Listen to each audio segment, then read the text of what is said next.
अरे यार तुम्हारे को वोट दिए, हमारा बच्चों के ऊपर पुलिस का केस डालने का है क्या? ऐसे क्यों डालना है? और कल परसों एक मस्जिद के बड़े बड़े नेता आके मुझे बोल रहे थे, मस्जिद का जो जमीन है उसका एमएलए साहब कब्जा कर दिया बोल के।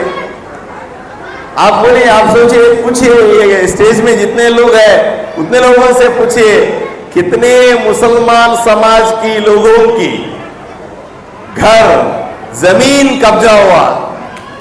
क्यों देना एमएलए को? और एक बार वोट मुझे बोलिए,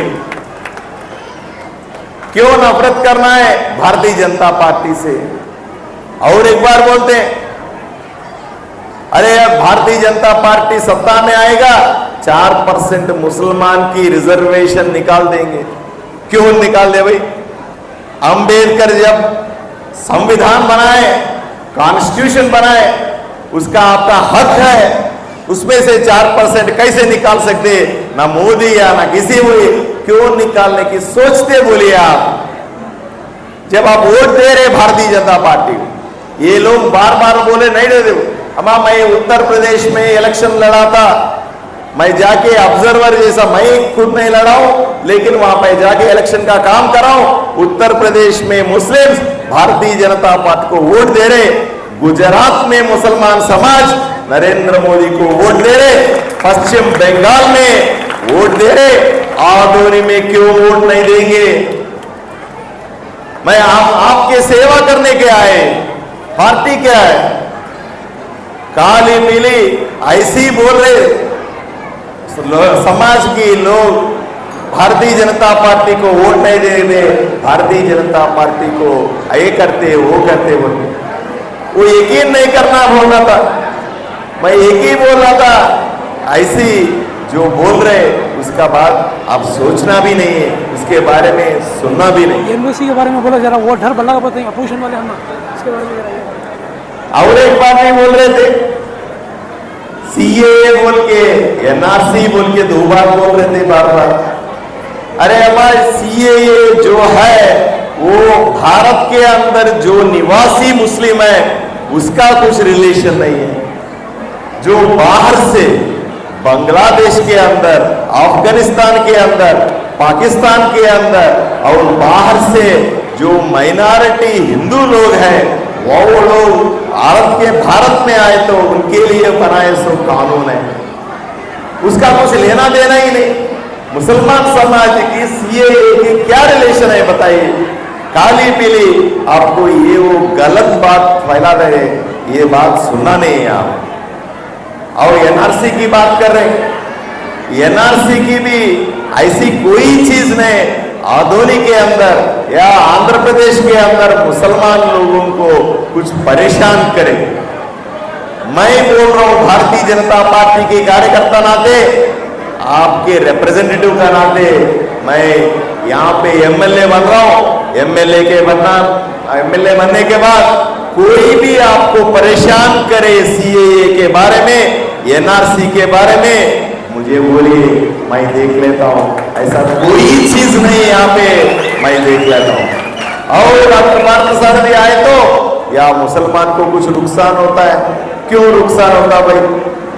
ऐसे कौन सी चीज है मुसलमान लोगों को मेरे से इतना नुकसान होना है? अगर कुछ नुकसान हुआ तो ये एमएलए साहिब प्रसाद रेड्डी की वजह से होता है। मुझे क्यों नुकसान होता है? मैं कोई गुंडा नहीं हूं, मैं कब्जादार नहीं हूं, मैं एक डॉक्टर हूं, मैं एक आदोनी को बचाने के लिए आया हूं, आदोनी को सेवा करने के लिए हूं, आपकी फैमिली को सपोर्ट करने आया हूं, आपको जो भी परेशानी है निकालने के लिए आया हूं।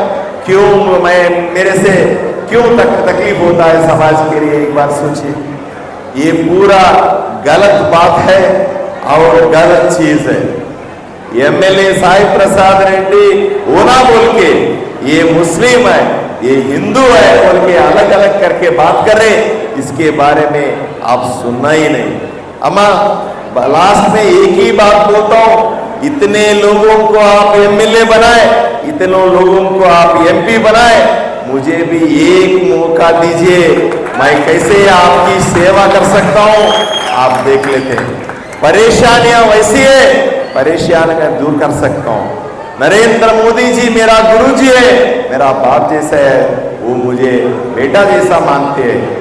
आधोनी के लिए आपको पट्टा होना है, घर होना है, नल होना है, छोटे छोटे गलियों को बड़ा करना है, ट्रैफिक की जो समस्या है ये मिटाना है। ये पूरों के लिए पैसे चाहिए। ये अभी तो जो भी पैसे आ रहे एमएलए साई प्रसाद रेड्डी खा ले रहे। अम्मा मैं पैसे ला सकता हूं या केंद्र सरकार से नहीं तो राष्ट्र सरकार से, कहीं से भी पैसे लाके आपके जीवन में मैं कुछ भी कर सकता हूं। खाली आप लोग जितने लोग यहाँ पे खड़े हुए बैठे हुए आप लोग वोट डाले तो भी मैं एमएलए नहीं बनता हूं। एक बार बात करिए, समाज के अंदर मुसलमान के समाज के अंदर चर्चा होना ही होना है कि ये साई प्रसाद रेड्डी 10 साल आपको धोखा दिया नहीं दिया। चर्चा करिए, घर में चर्चा करिए, मस्जिद में चर्चा करिए, दरगाह में चर्चा करिए, पढ़े लिखे बच्चे उनके साथ चर्चा करिए। आप ये कंक्लूजन आइए, मुझे एक वोट देने का आप एक ही रास्ता पे आइए। मैं ऐसे आदमी नहीं हूं, मैं जिम्मेदारी इसको भाग सके। बार बार बोल रहा था मैं जब भी यहां से एमएलए कैंडिडेट बना हूं, जब से बोल रहा था मुझे वो मंदिर भी एक ही है, मस्जिद भी एक ही है, चर्च भी एक ही है मेरे लिए। ऐसा कोई सोचना नहीं है कि मैं मस्जिद को अलग देखता हूं, मंदिर को अलग देखता हूं। मैं आज आपको वादा देता हूं, मैं जितने बार मंदिर को जाता हूं, कल से एमएलए बनने के बाद उतनी ही बार आपका मस्जिद को भी आता हूं बोल के मैं वादा करता हूं आपको। अम्मा मैं ऐसे एमएलए नहीं बनूंगा आपसे वोट छीन के मैं जाऊं 5 साल के बाद और एक समावेश करो वहां पे आके ऐसी वादा करने, ऐसे ही एमएलए नहीं हूं। एक बार सोचे, मैं आपके साथ रहूंगा, हर हफ्ते हर महीने आपकी गलियों में फिरूंगा। आपकी जो परेशानी है मुझे मालूम है, मैं कुछ तो भी कर सकता हूं। एक बात बोलिए मां, ये एमएलए साई प्रसाद रेड्डी को कम से कम हिंदी आता क्या? बोलो भाई, हिंदी आता क्या? जिस एमएलए को आपकी भाषा समझ में नहीं आता, आपका दर्द कैसे समझ में आता? बोलिए अम्मा। मुझे मालूम है, मैं यहाँ का नहीं हूं, देश के अंदर कई प्रदेशों में मैं मुसलमान की स्थिति गतियों का मैं देखा हूं, मैं पढ़ा हूं और मुझे मालूम है। एक बार मैं इतने बोलने के बाद भी एक ही बार, एक ही मौका के लिए मैं आपके सामने हाथ जोड़ के मैं प्रार्थना करता हूं, एक वोट दीजिए। जब भी मुझे वोट देना है, जैसे इससे पहले आप जो साइकिल को वोट करते थे, साइकिल का वोट नहीं करे, मुझे वोट देना है तो कमलम फूल की वोट देना है। ये देखिए, ये मेरा निशानी होता है, इसके ऊपर वोट दीजिए। एक बार मौका दीजिए, जब भी आपको समझ में आता है मैं कैसे एमएलए हूं। अम्मा आपका टाइम हो गए, खाना का टाइम हो गए, समझ में आ गए, मुझे आपकी आशीर्वाद की जरूरत है। बस मैं कैसे भी एमएलए होने के बाद फिर एक बार आपसे मिलता हूं, चाहे यही मिलता हूं, नहीं तो आपकी गली में आके, घर घर में आके मिलता हूं। घर घर में जितना परेशानी है मैं पूरा करके आपको सही करने की, आपकी समाज भलाई के लिए पक्का काम करता हूं बोल के आपको हामी